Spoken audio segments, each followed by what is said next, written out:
Cool guys, hey, welcome to back. In the last video we did the seesaw. We drew it, we added the drop shadow, and we animated part of it. So what we're going to do here now is go ahead and add the two objects on the side that will spin and go with it. We'll probably add just one, and if you want to add an additional one later, that is a challenge for you. So let's go ahead and get started. So we'll go ahead and pause, we'll get to the beginning of the seesaw. We'll do Shift A, and we want a new stroke. If you guessed this, you are a very smart person. So we'll do grease pencil, and we'll add a new stroke. So we'll push G to move it over here, and we'll go ahead and draw on the stroke. What we're going to do is create a square. Or, conversely, we can take that apart, and you can do a circle. Let's do a circle, because it looks cool. And yeah, so there is our cool circle. Remember, what we're going to do is come into object mode, and we need to make sure that origin is in a correct location. So we'll set origin, and we'll set origin to geometry. Now, how are we going to do this? Kind of stop for a second and critically think, how would you animate this?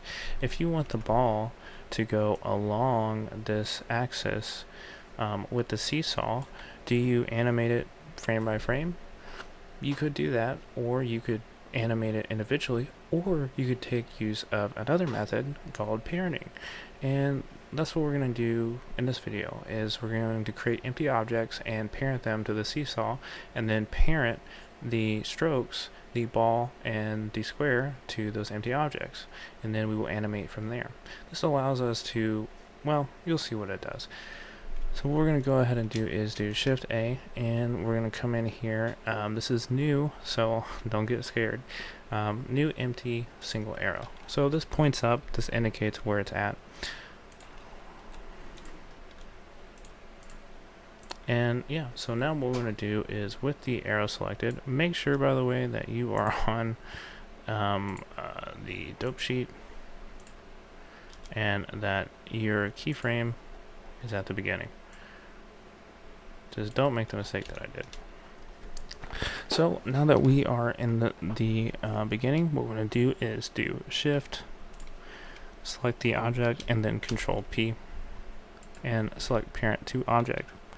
Now that we have that, we'll select the empty object of the arrow. We'll select where we want the ball to sit, and there we go. So now, if we play this, it is going with the seesaw. However, it is at an angle, so we can go ahead and fix that. We want it to be kind of perpendicular to the seesaw, and there you go. So that is where the ball will rest. So we'll go back to the first frame. We'll select our ball. We will put it right there. Now, just to show that it's not crazy magic, see, it's not going with it, and we'll do we'll grab the ball in object mode, grab the empty, do Control P, so we'll parent it, hit object. Now when we hit play, look at that. Now to kind of show you what it looks like, I'll hide the empty really quick, and now the ball is on the seesaw. Pretty cool. So moving forward, in the next video, we are going to go ahead and animate the ball. I know I said that in the last one, but I just want to kind of split this up so it's easier for you guys to digest. So in the next video, we are going to pop the ball off and animate it in the air and do some cool tricks or something. So yeah, I'll see you then.